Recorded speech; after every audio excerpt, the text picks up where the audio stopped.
So we ready to go? Just gonna hit it? Yeah? All right. Sounds good. Good afternoon, everyone, and welcome to the Edmund N. Bacon Urban Design Awards Dr. Fullilove Student Question and Answer event at the Community College, Philadelphia. My name is Ian Smith. I'm an architect in Philadelphia and a committee member for the Edmund N. Bacon Urban Design Awards. Each year, we celebrate the accomplishments of an individual who has made significant contributions to the fields of urban planning, development, and design. In honor of our awards, namesake Ed Bacon. This year, we're excited to honor this year's honoree, Dr. Mindy Thompson Fullilove, MD LFAPA, honorary AIA, and social psychiatrist and professor of the urban policy and health at the New School. We also recognize visionary ideas for the future of Philadelphia's built environment from the winners of our student design competition. Now, as my daughters often remind me, I have a tendency to be obscenely verbose. Thus, I intend to be brief because I would rather witness the main event that has been planned this afternoon. Before we get there, I'd like to introduce or identify the Edmund Bacon team that is here, in addition to the Philadelphia Community College team that's here. If you could raise your hands when I mention you, that'd be great. First, our co-chair of the Edmund Bacon Urban Design Awards, my neighbor, Nate Hummel. Second, Jeremiah Jenkins for the Center of Architecture and Development. Architecture, and he's the Director of Development. And then next, I would like to introduce, I guess I'm pleased to be here to introduce our partners in making the impact for this event possible, Paula Barron and Betsy Masters of the Community College of Philadelphia's Architecture and Design and Construction Department, to provide a brief description of the department's superpowers and who they are. Thank you.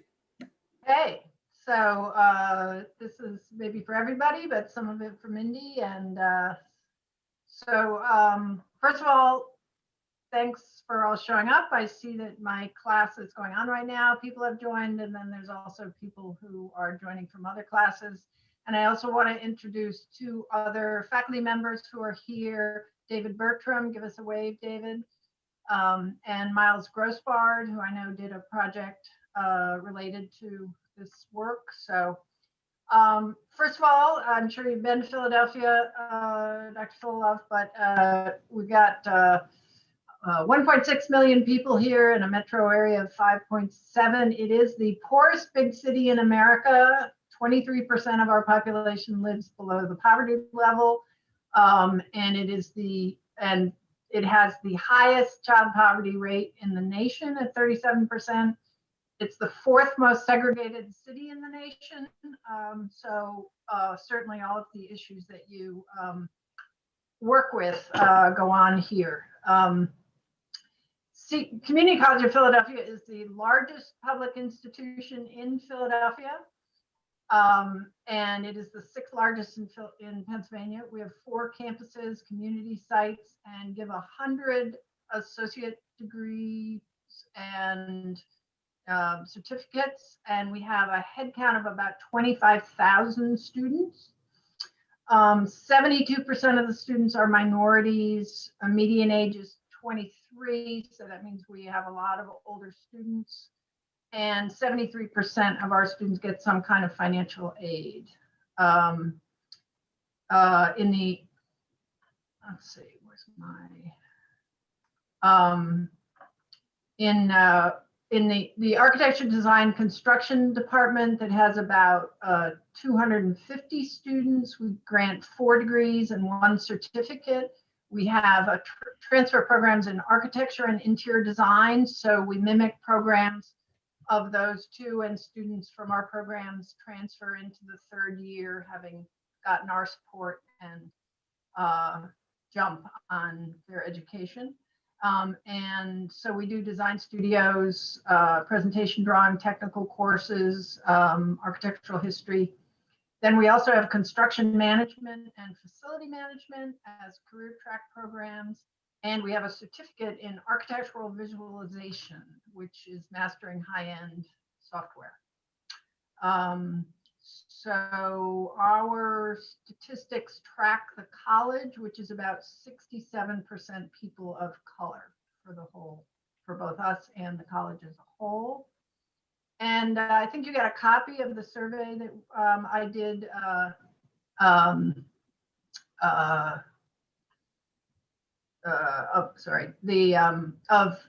the two sections that were involved in this with me, and unscientific, but you know, at least half of people feel like they live in neighborhoods that I used your word fractured, and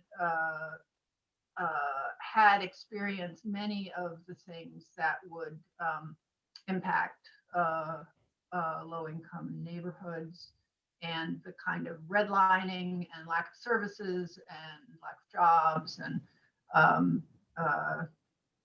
that you work to identify and address. So that's us in a nutshell.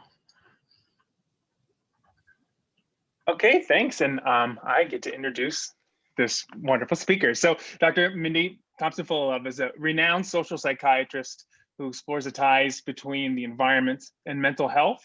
I think a lot of you have been doing some research on your own and learning about her, so that's wonderful. What's really great is we selected her for this award because of the focus on the project this year, which was based on environmental justice, or sort of calling attention to the impacts of industrial development, and all those different aspects of life that really impact things. So the Philadelphia Energy Solutions site is where we selected. So those of you that are local, you might know it as the PEZ or something else, but it's that thing the size of Center City that recently was decommissioned. So with that project, the student work was really tied in directly to her life's work of thinking about how these types of things impact the local community. So obviously the city as a whole, but specifically those right outside the border and that have to interact with it every day. And so I just think this is a wonderful opportunity to hear a really great thinker on stuff that is just really very much in the forefront today. So I want to let Dr. Fullilove speak in her own words, and thank you all again for joining us today.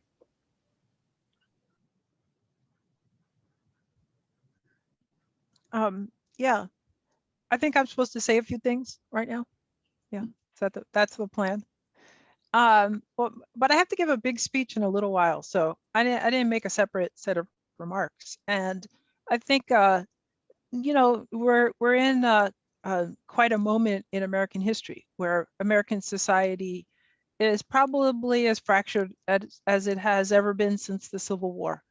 And a lot of little pieces and all mad at each other. So the issue of how do you rebuild, how do you restore, is on everybody's minds. And then how do you use as we restore, can we also fix things that are just terrible, like children living in poverty? So I think that's what's on everybody's minds. And so with that, I'd like to just open it up to questions and comments and conversation with the students, like what's on your minds. Oh, great.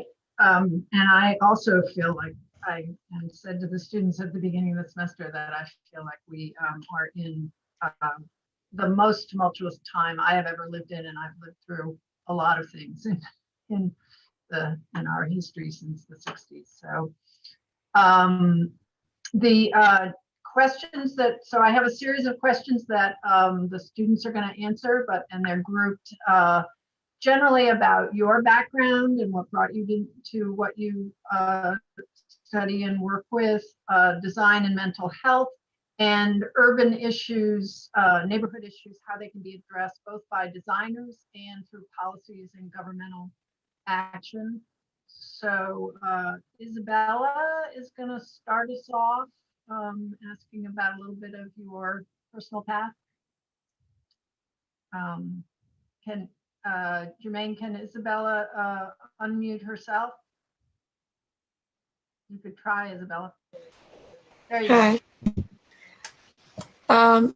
So my question is, how did you have the idea to connect architecture with psychiatry? and how did you incorporate them together? It's a good question because architecture and the built environment are not very connected to psychiatry. What happened was that I was studying the AIDS epidemic, and I was looking at the AIDS epidemic in Harlem, the neighborhood in New York City.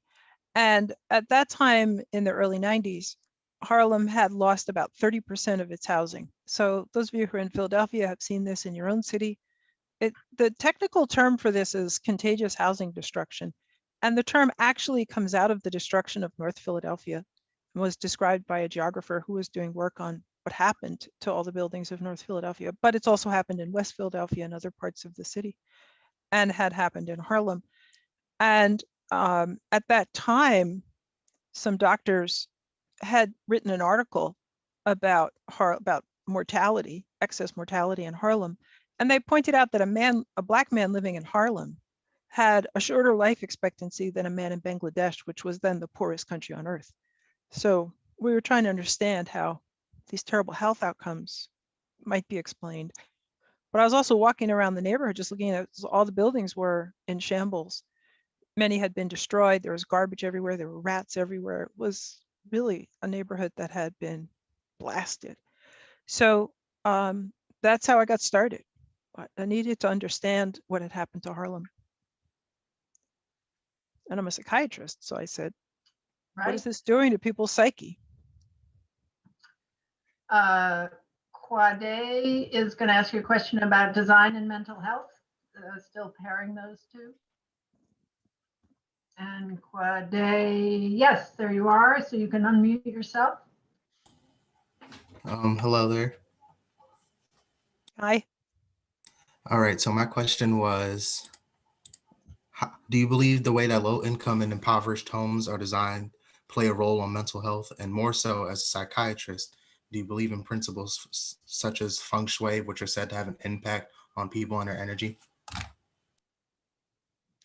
I do believe in feng shui.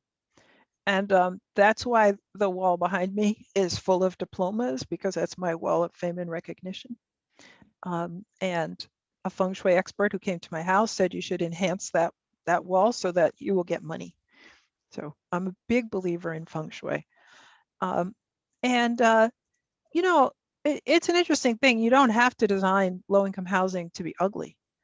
And my teacher, Michel Cantal-Dupart, who's a French urbanist and architect, took me to see a lot of beautiful housing projects there that were built for the poor, but they were gorgeous. And he actually wrote a book about all these housing projects called Le Livre Ouvert. And so it doesn't have to be ugly. And I think that in the period of McCarthyism, was a lot of anti-communism, they needed to make it seem like working people were terrible to fight communism, right? Because communism is about the triumph of the working class. So they needed to make it look like the working class was idiots and stupid and lazy and terrible. So why would you want to think about the working class? And so they started to build really ugly public housing. So I think it's a deliberate act to make public housing that's terrible. It doesn't have to be that way.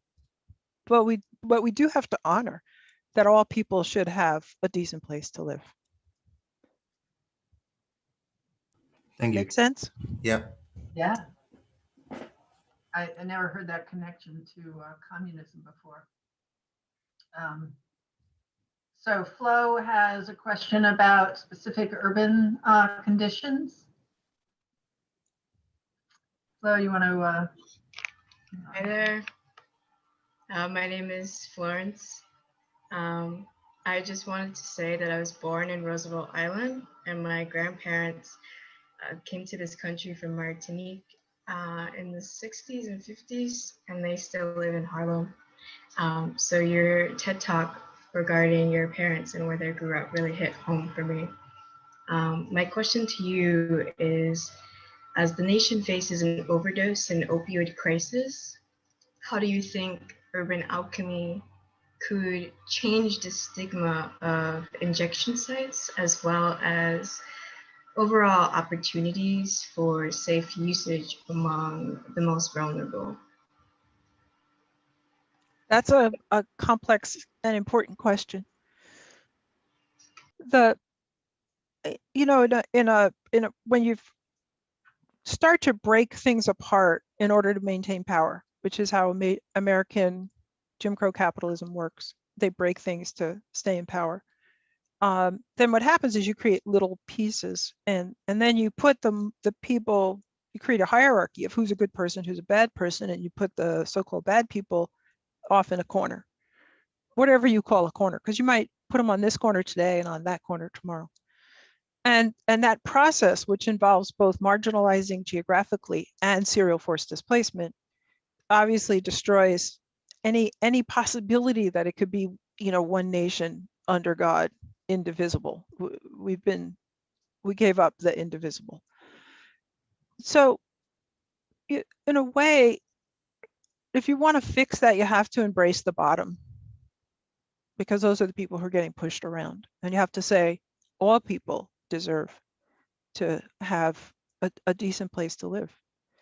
My father, who was a union organizer and a community organizer, always used to say that he thought that the line of the Bible that was most important was that Jesus says, if you do it unto the least of these, you do it unto me. And so that was always a principle that he held up, that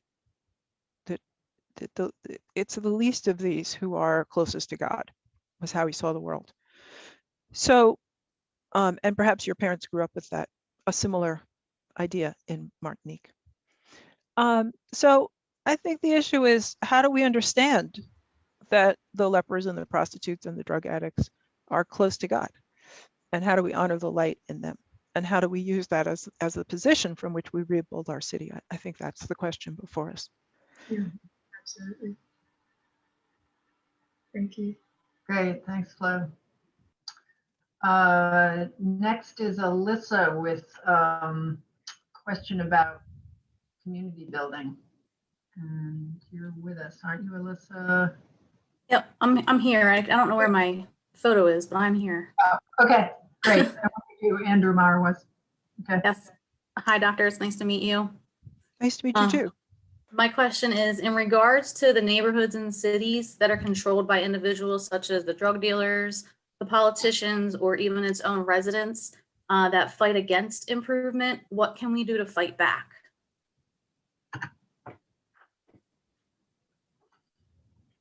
Well, those are three quite different groups with three quite different ideas of what should be going on.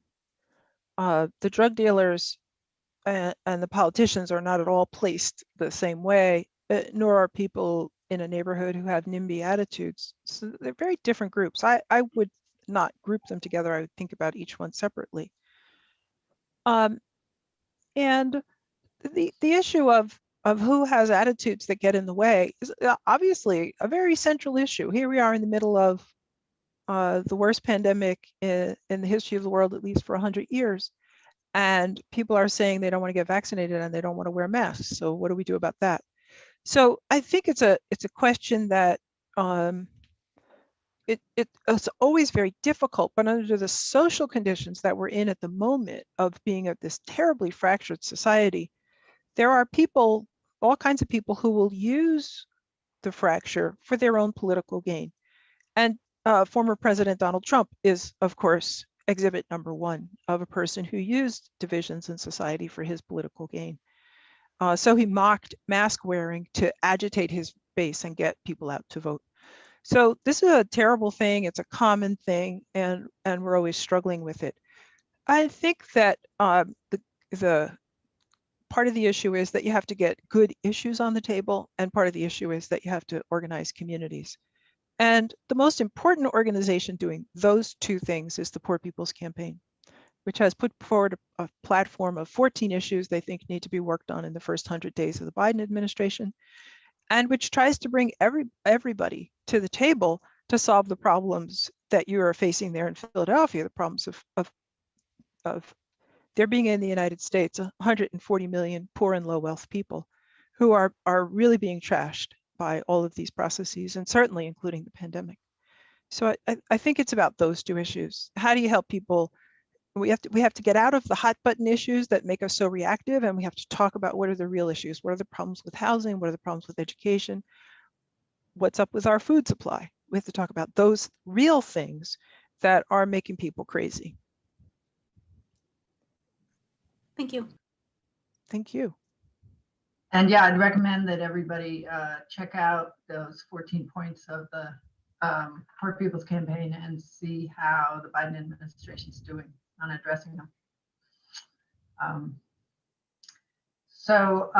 And we did actually, someone who couldn't be here asked about the effect of COVID, Mariana Perez-Roman, how that COVID has negatively impacted the stability of many, including their income and mental health. And this has resulted in an increase in violence and damage around our neighborhoods. The violence in Philadelphia is astronomical at the moment. And to what level do you think pandemics, violence, and the lack of stability affect the way individuals interact with their environment? In a sense, you answered this, but the idea of disconnection between the individual and the community in which they have many memories and a strong attachment. Well, as you know, I study the psychology of place.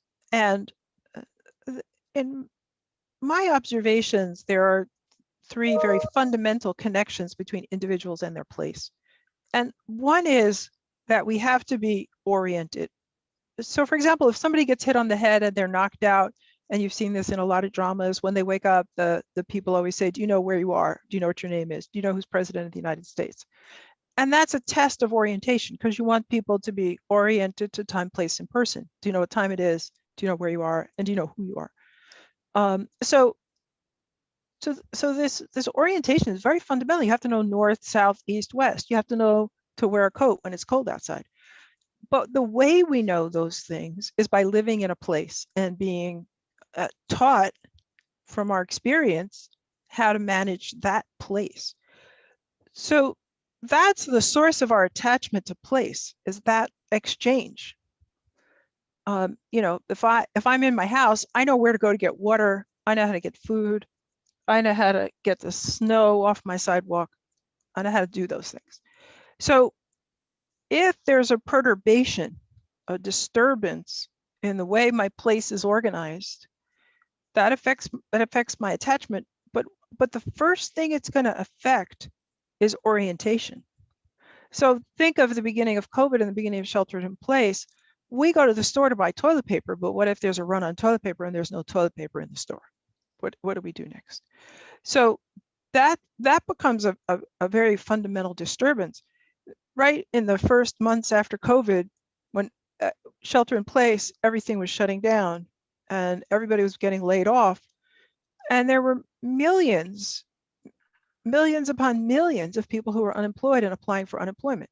So getting through to the unemployment office became very difficult. So, you know, what were you supposed to do in that moment? And so if people are already poor, and then there are more poor people, more distress, you know, that kind of disturbance is very intolerable to people. People don't like to not know how to survive. They get to a point where their back is against the wall. So I think that the real issue is that there's a pandemic, these things happen. There was a strategy for managing it, shelter in place, which was a sound strategy, but it required disaster relief, and the Trump administration and the Republican Party refused to give disaster relief. So predictable that crime and violence are going to go up under intolerable conditions. So that's how we got to where we are today.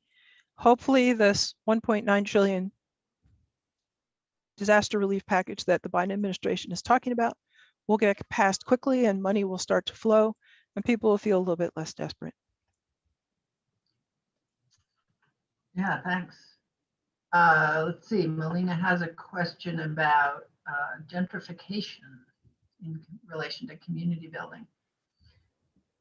Hi. So my question is, in the issue of gentrification, is there a way that you believe we can improve our neighborhoods without the pressures of skyrocketing the cost of residency? one of the most profound questions of our time. Like, so those same people who started to build ugly public housing, so the developers who really used this moment of McCarthyism to make a lot of gains in their field. One of the things they also did was say government shouldn't build housing, only the private market should build housing. One of the people who was involved in that was Roy Cohen, who was Donald Trump's lawyer, one of his mentors. So now the private market, and if you're in construction management or architecture or design, I know you've heard these conversations as I have, the private market cannot build affordable housing for people with very low income. When they pencil out the cost, it doesn't pencil out. So if somebody can pay $300 or $500 for rent, no private developer can build an apartment for that amount of money. So who's going to build those apartments? If the government can't and the private developers can't, it means nobody can, and they're not going to exist. So we are in a very profound housing famine that's particularly concentrated on a lack of housing for low-income people. And this is at astronomical rates. What it means is that the poor are competing with the middle class. And so trying to pool all their money or figure out how to pay rents at that much higher rate. The middle class is competing with the upper class. And as well as it goes the other way. The middle class can't afford middle class housing. So they're trying to get into the housing of the poor. So the housing market is completely distorted. Is this necessary? No, this is not necessary at all. But it means that we have to change the policy that said government shouldn't be in the housing market and let government be in the housing market in a substantial number of ways. And we also need a crash program to build housing at, basically for the poor, because we have an oversupply at the top and a massive undersupply at the bottom. But we don't need to have gentrification. Gentrification is the symptom of the housing famine. Thank you. Thank you. I'm going to shift to Betsy Masters. She is running a studio in which she has used some of your work as the basis of some of their project at the moment. And then Lisa will ask a question. Betsy, you want to talk a little bit about your project? Yes, just very briefly. Mindy, we began by watching two of your recent videos. One was a session sort of like this with multiple questions. And another was about a month ago with the former mayor of Seattle. And I posed a question to the students, what does she mean by Main Street? And can you name a main street? And so we've proceeded to do a comparative study of different streets. I'm not sure if we really completely hit on examples that fit your description, but we've decided to go with the streets that the students selected. And so some of them are very urban and are in Center City. Some are more suburban. And so we're starting to look at different street types, different kinds of functions, how they serve the neighborhood, and how they're structured. So, every day for the last 2 weeks, we've been working on this. And and also I have to say, I really enjoyed listening to you discuss the issues in these and some other videos. So maybe Lisa Chorna would ask her question. I think she's here. Yeah, she is. Hello, I'm Lisa.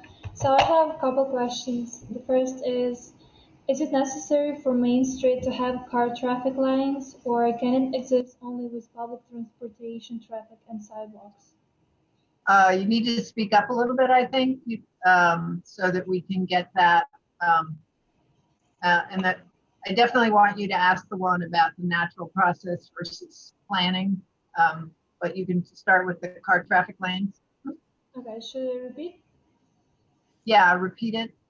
Did you hear it, Mindy? I did. Okay. Okay, go ahead. Okay. Yeah. No, main streets don't have to have car traffic. But closing a main street off to car traffic is a iffy proposition. So you have to figure out, and I don't think it's been fully figured out by designers, when it can work and when it won't work. But there are some wonderful streets that are closed off to cars.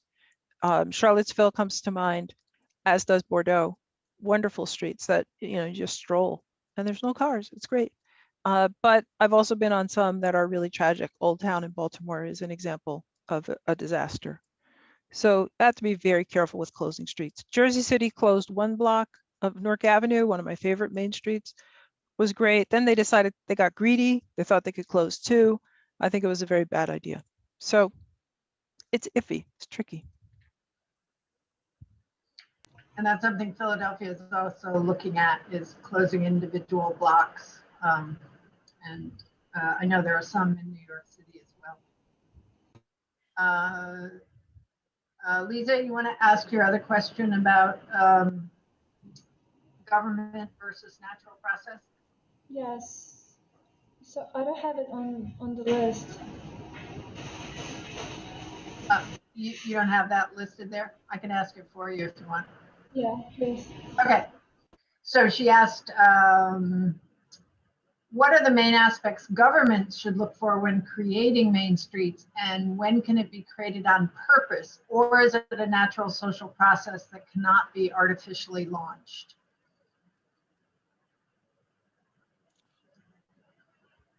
That's a really good question, and it's an important one because there are lots of places where that got built, especially suburban places that got built without main streets, and that would prosper from having them. So is there a way you can retrofit a main street into a suburban area? And near me, or in my area of northern New Jersey, one of the things that some developers came up with was this thing they call a town center, where they sort of plop something down and it has some shops and it has some apartments. And so it's not at all a main street, but it has elements of it. I think that what makes a main street is well enough understood that if you wanted to retrofit something and have a main street, you could do it. I think the developer's approach is not based on real main streets, based on some other thing they have going on in their heads. So, and who could do this kind of retrofit? I mean, communities could do it in partnership with developers, but they'd have to actually all understand what is a main street, what makes it work. And that's what I tried to tackle as, what I saw, and of course I was thinking about it specifically from what makes a main street work for mental health? What about a main street makes people feel good? Can we figure that out? So, yeah, I think places can be retrofitted. And I think, we're going to be in a big Main Street crisis coming out of COVID because so many small businesses have closed. So can we preserve and support those main streets and really bring them back to life, like the vast majority of main streets, so that they don't disappear? And I think we can if we want to. That main streets I think are very important social infrastructure for communities, for cities, for the nation, and deserve our time and attention. One of the things that my colleagues at the University of Orange have been doing is teaching people about how to use this concept that I got from Hirofumi Minami about the stroll and scroll, so that people have this tool to go look at their main streets, take pictures, think about it. And it sounds like that's what you're doing as well. I think it's a really terrific thing to do. Could you say the name again of whose technique that is? Hirofumi Minami, who's a Japanese environmental psychologist, very interested in the psychoanalysis of the city.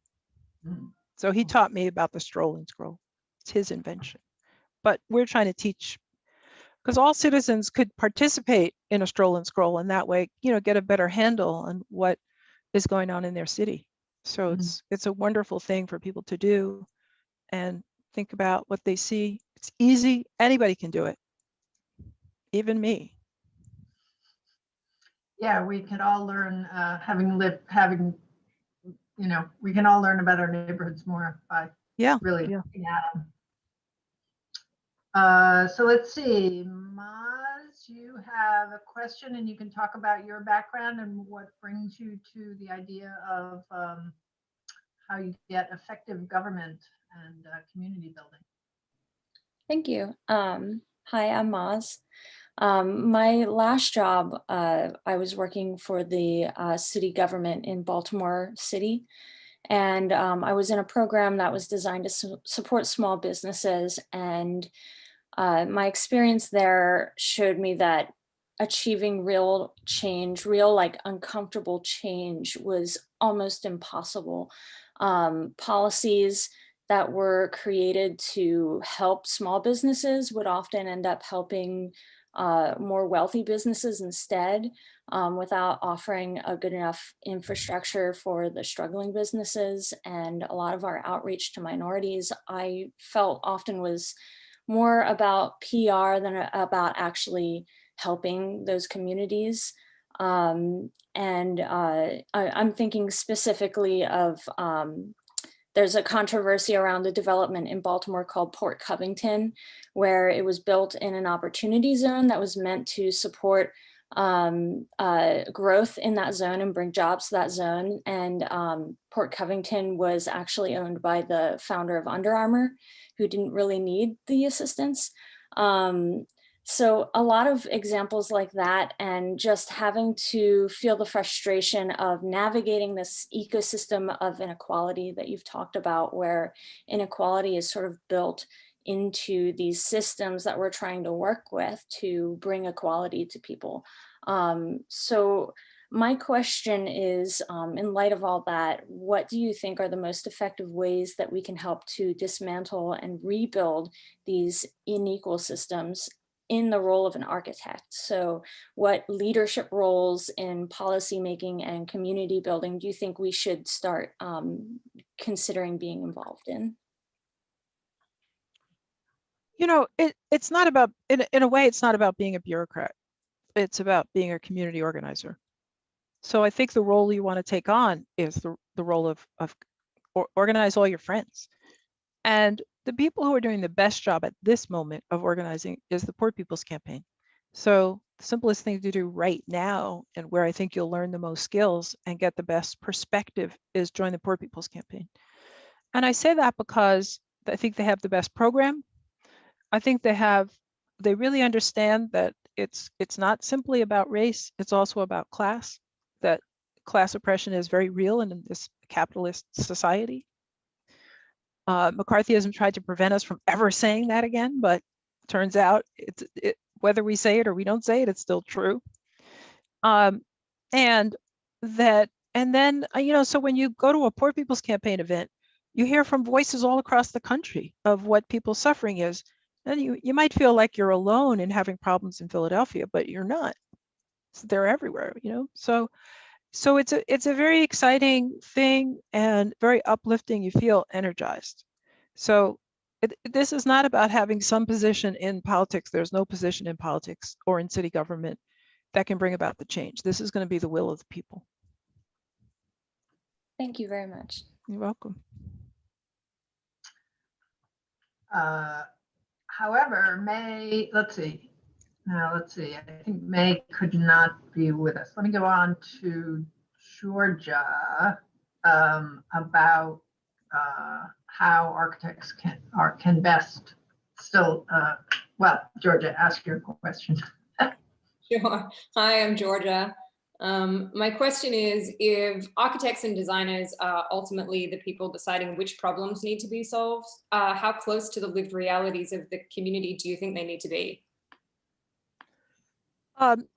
Well, I really appreciate the amount of time I've been able to spend with architects and urban planners over the years. My teacher, Michel Cantal-Dupart in France, but also other designers here. I've had a chance to teach at Pratt in the urban planning program. And I served on as a public director on the board of the American Institute of Architects. So it's a sort of an array of experiences. And one of the things that architects are very clear about is that they don't actually decide. They might be part of the team that decides, but these things are driven by money and they don't control the money. So other people control the money and then they bring in the architects and the designers. So the issue is who controls the money. And the effort is for the people with money to try to say they're the only ones who have any say. But the role of democracy, and this is why capitalism and democracy are in tension, the role of democracy is to say, no, the people have a voice because we have votes, we have power. So I think it's a mistake to think that architects are in charge. They're not.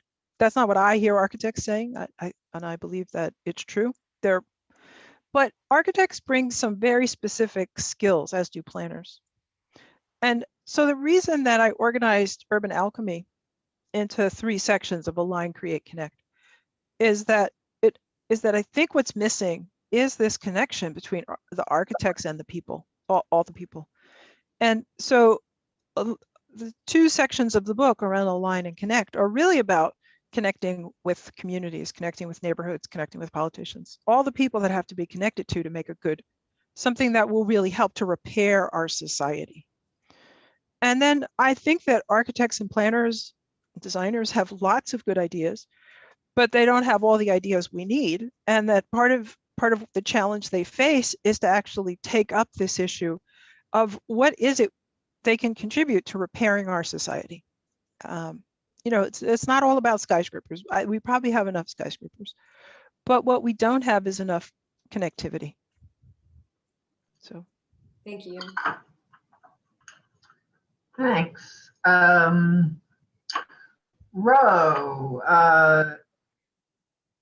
you may have addressed some of this, but I want Ro to express her concerns about this as well.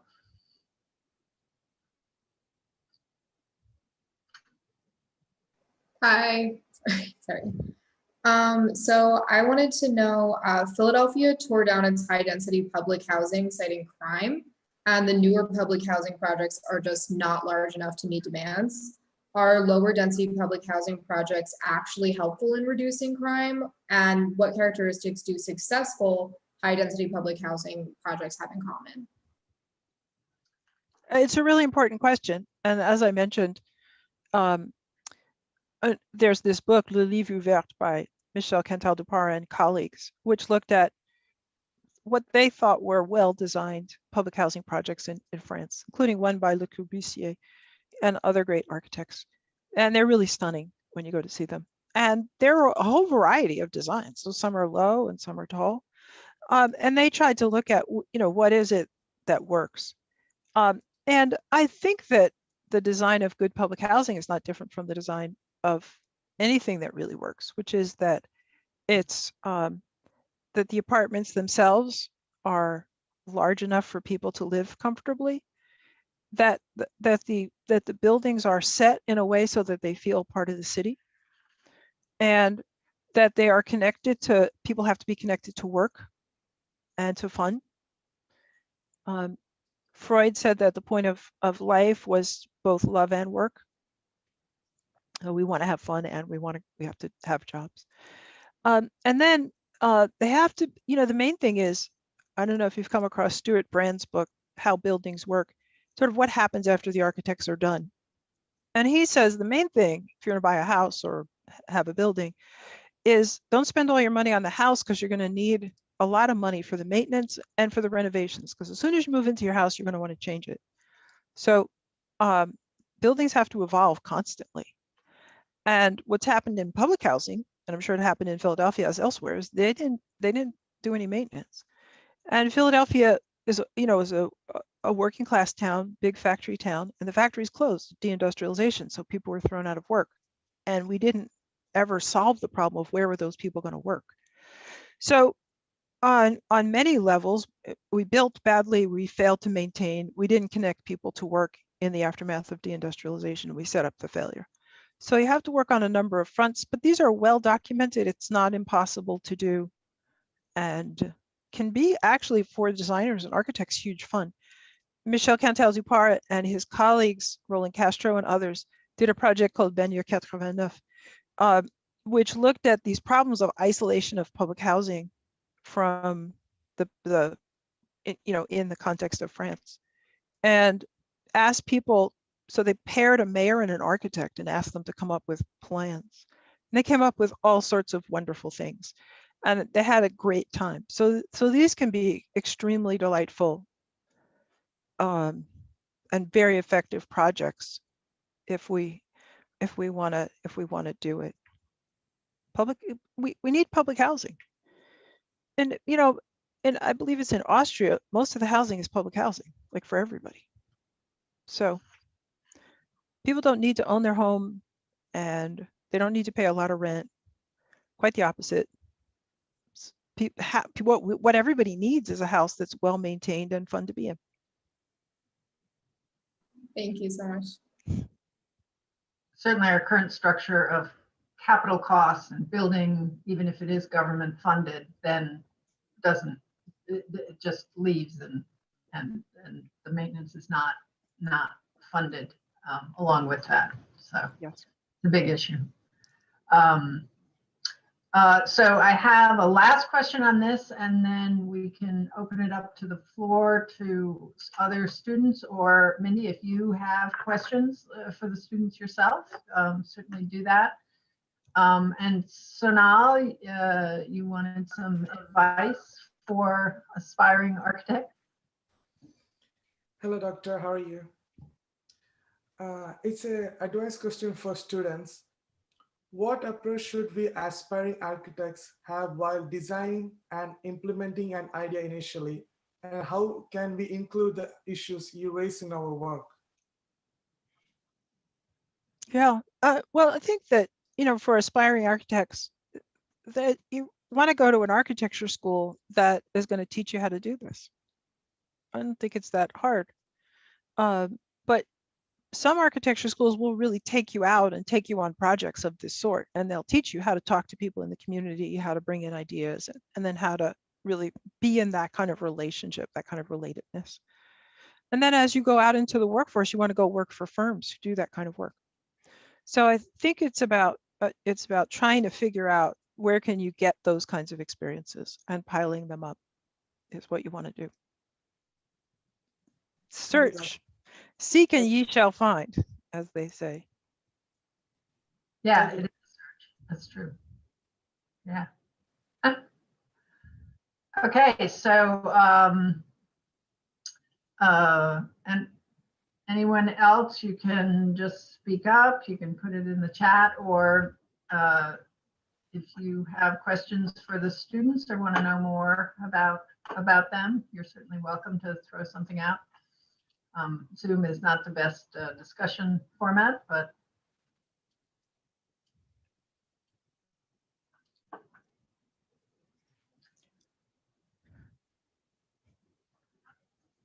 oh, good to know. So her book Main Street on Stroll and Scroll. Tell you everything you want to know. The picture of Main Street right there in Betsy's Zoom image.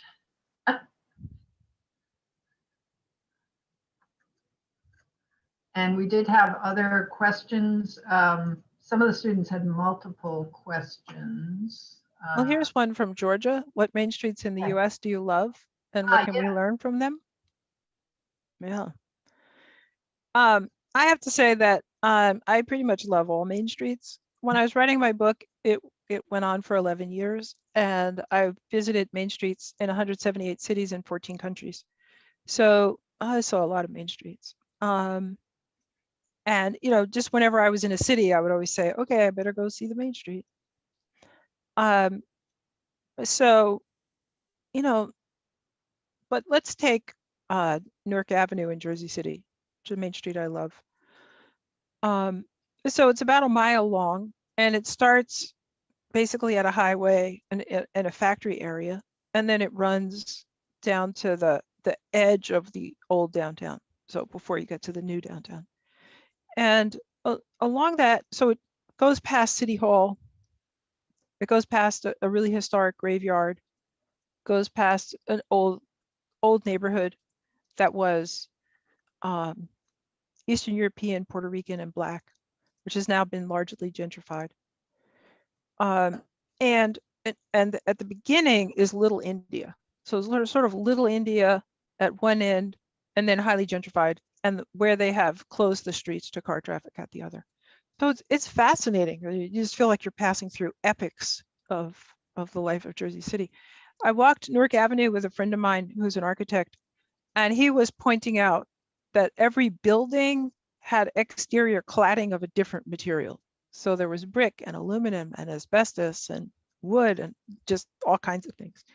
And he said, this is a museum of how you cover buildings. So it's a, I just always enjoy it. And whenever I'm going to Jersey City, I try to drive down that street just to see what's going on. I always want to know how it's coming along. And the University of Orange is doing this event, this teaching the stroll and scroll. And if I can, I think I can. No, wait, 1 second. I'm just going to show you this. Oh, cool. I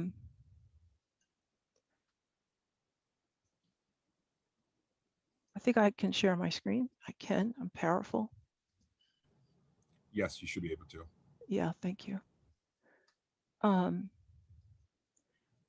So Aditi Nair and Jacqueline Castaneda, who work with us at the University of Orange, invented this template for you do a stroll and scroll of your neighborhood, and then you want to share it with somebody.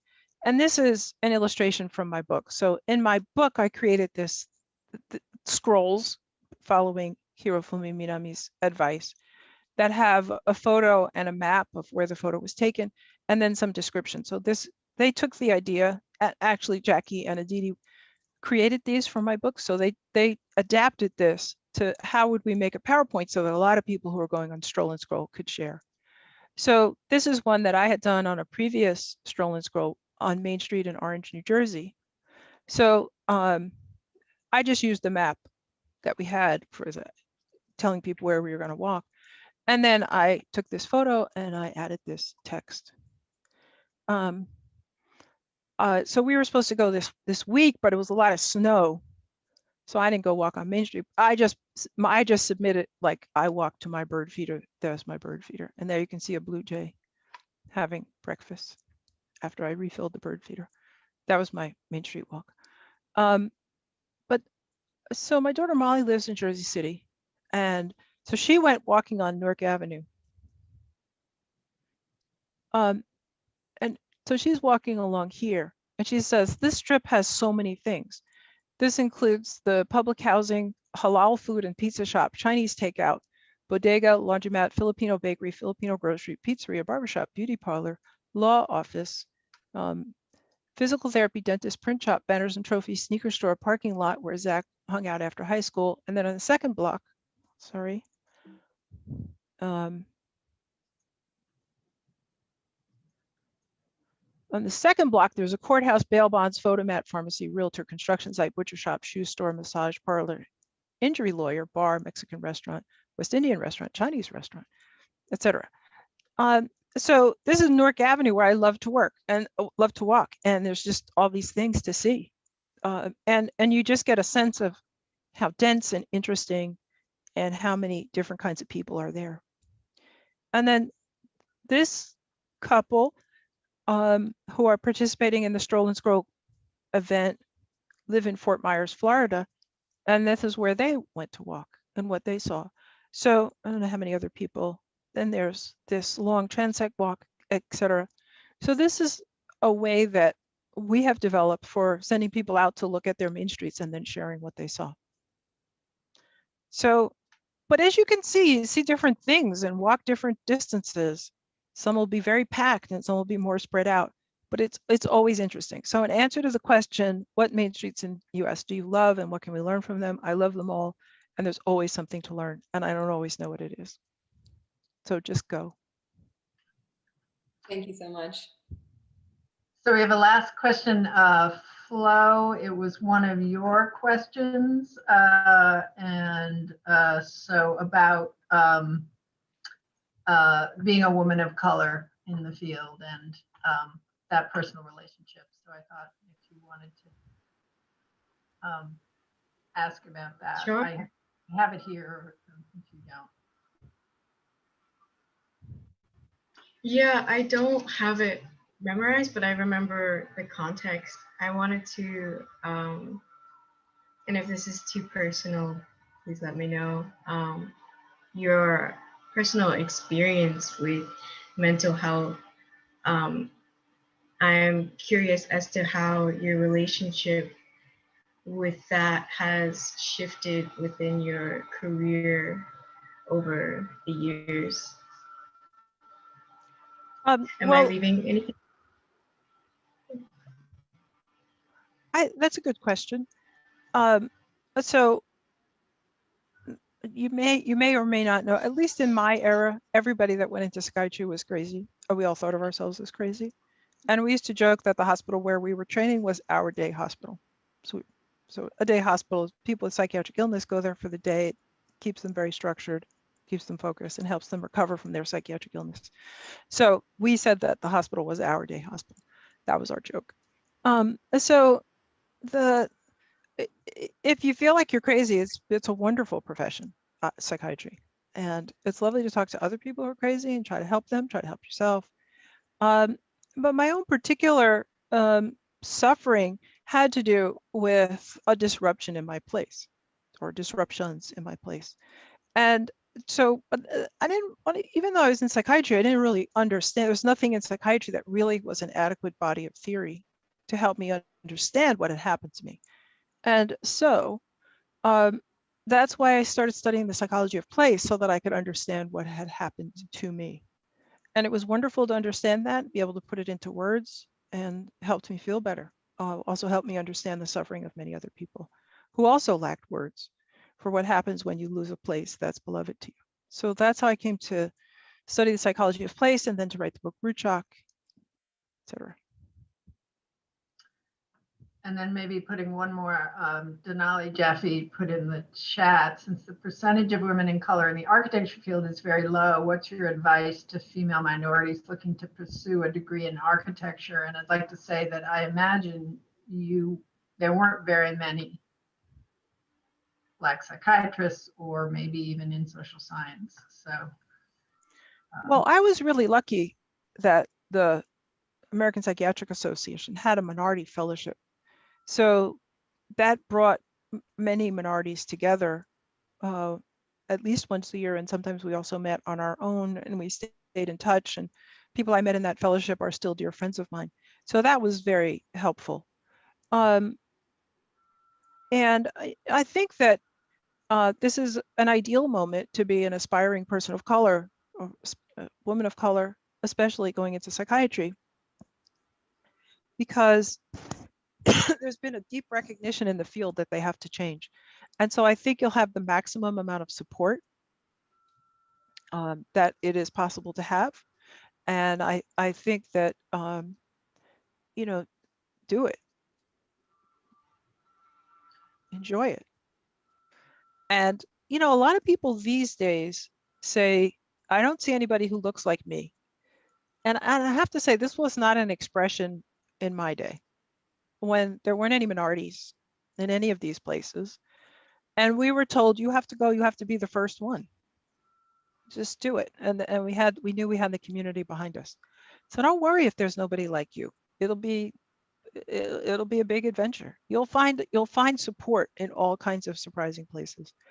One of the things about being a medical student of color or resident of color was that hospital staff are always people of color. And so they took care of me, and they were my friends. So you don't know who will be your friends, but you'll find plenty of friends, and just go do it. And don't ever worry if there's nobody who looks like you. Don't stop to be mad, just go, live your dream. That's a great ending. Thank you so much for this. I'll put it back to Ian or Nate.